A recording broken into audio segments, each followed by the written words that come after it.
Why, hello everybody! The Nameless Narcissist here once again. A simple man diagnosed with MPD, giving you the facts on narcissistic personality disorder and things that go on in my head. If you like this video, please like, comment, and subscribe, but keep in mind, I am no clinician. I can only speak to my own experiences and the research that I read. So I've been neglecting the hell on my channel lately, haven't I? Sorry about that. Been in a horrible, horrible headspace. And I think the thing that I am most upset about is the fact that you guys didn't get to see my haircut when I just got it. It was like crisp as hell, you know? God, you guys really missed out. Sorry, it's not my fault. Anyways, so a few weeks ago, I was having a conversation with my roommate, and because me and her have started watching House together, obsessed with that show, by the way. House is a complete narcissist, I swear to God. She went into, we went outside because she wanted to smoke some weed. And I was like, okay, whatever, I'll hang out with you. I'm sitting there like drinking. But it came up about how I am in regards to relationships. Because for the longest time, I have looked down on people who constantly need to be in relationships, who are constantly chasing after the girl, so to speak. And I always found myself to be so much more independent. Like, who cares about a relationship? I'm cool, whatever. I don't need anybody. It's like I have all my friends and I'm fine. And as I'm talking to my friend about my prior relationships, my roommate, and I'm coming to these realizations of I cannot think of a single time in my life where I have not been pursuing somebody or been in a relationship. And that despite the fact, and see, I think here's a big difference too, is despite the fact that I'm always obsessed with these people, I am always refusing to show that I am in a relationship with them. Like I am, like that they mean anything to me. Like I will not show that they matter. I'm like, yeah, I like that girl, but you know, whatever. Okay, even though like I have like the fucking inner monologue from You, the TV show You going on in my head. And like everything I'm imagining things constantly about this person, about how I want to interact with them, about how they might react to me, stuff like that. And I was able to and I realized what a perfect example of projection this was. That I am constantly chasing after people, constantly trying to be in relationships. And I didn't even, it's so stupid. I didn't even realize that my disdain for people who were constantly in relationships or constantly trying to be in relationships was a complete projection. It was my own self-hate, I've never had this pure of an example of it before. That was purely my own self-hate for feeling like I'm dependent on somebody, like that I need somebody, and constantly using action. Because I remember like my entire life, I remember like, especially like when I was in like, let's say high school, for example, and these dudes would be like tripping over themselves trying to please these girls. And I'm like, have some self-respect. Have some self-respect, my dude. Don't be so pathetic. Be better than that. We think I'm better than that. But it did get me thinking, like, why? Why am I always chasing after somebody like that? And because like with people with BPD, I always see them and they're like, they have their favorite person, they're obsessed over that person. That's all they like can think or talk. I mean, they talk about other things too, but it's very pervasive, right? And I'm trying to because NPD and BPD are so tied, I'm trying to basically figure out that link that's there. Because I don't feel like when it comes to like somebody with BPD, their favorite person, it feels so much different. I feel like I'm just constantly worried about them losing attraction for me or affection for me. Because when I was thinking about it, I was like, I do have my form of a favorite person, more or less. And me and my roommate even talked about this, of like how through the years there was my first girlfriend, then I guess, God, me not wanting to use names anymore is really going to make describing these people really hard. Well, my first girlfriend, basically I became obsessed with her because she was the first girl that ever had a crush on me. And she admitted that, but she had a boyfriend at the time, and she ended up choosing the boyfriend. And then later on, I fucking redid myself completely, won her back, and then took her virginity and broke up with her. But for that entire year, between her rejecting me and choosing her boyfriend over me, and then me getting her back, I probably thought about her every day. I mean, I definitely did. I was obsessed. I didn't tell anybody. Nobody fucking knew.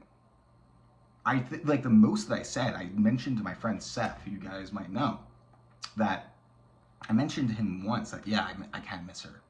Very much playing it down, not talking about the fact that every morning in the shower I was like crying about it. And then after that, it was, I mean, I had a brief one, but that she wasn't really relevant because I was so short. Then my fixation after that, I'm just going to call it my fixation because I hate the term favorite person. I don't have a favorite person. Screw you. Was a girl who has some like strong borderline traits, I would say. And she was, that's the pattern, isn't it? She rejected me. And like that girl rejected me. I was into her. She left her boyfriend. I slept with her. She rejected me. And then we were on and off for like years and years afterwards. And then most recently is my ex-fiance, who also rejected me to a certain degree. And, which is interesting. Every time, yeah, that's the thing. And I guess it really does come down to the fact that it is an ego thing. But I'm just thinking, like, why do they have that degree? Don't get me wrong. I get an ego hit when like a friend leaves me. I get an ego hit when these people leave me too. But why do I get so fixated on these people? And hell, I get fixated on them even before they do reject me, even though that the rejection is definitely a catalyst for like the next level of fixation.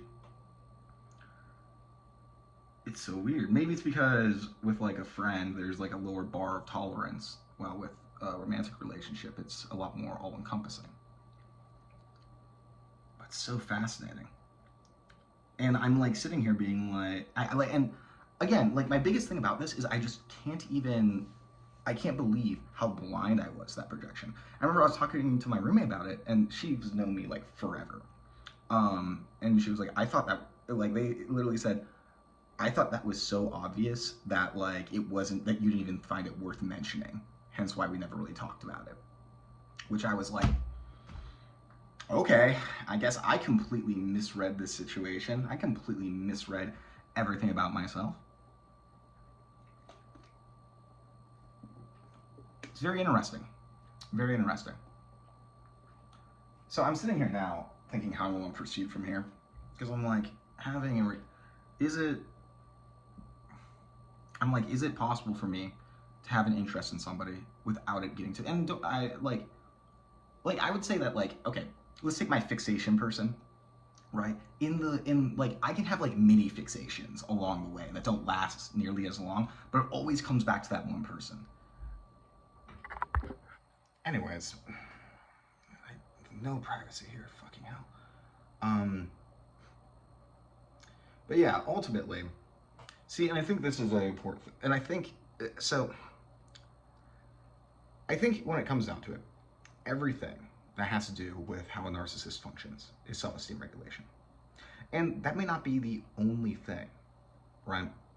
Like, I could have some genuine affection for somebody. I could care for somebody, be loyal to them, whatever.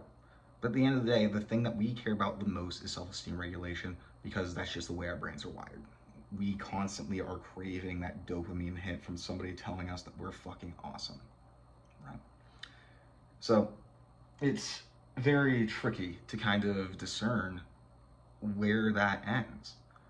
And I think what makes this so intense is I think that because for a long time I viewed it as kind of separate in terms of, okay, self-esteem regulation and my romantic attachment.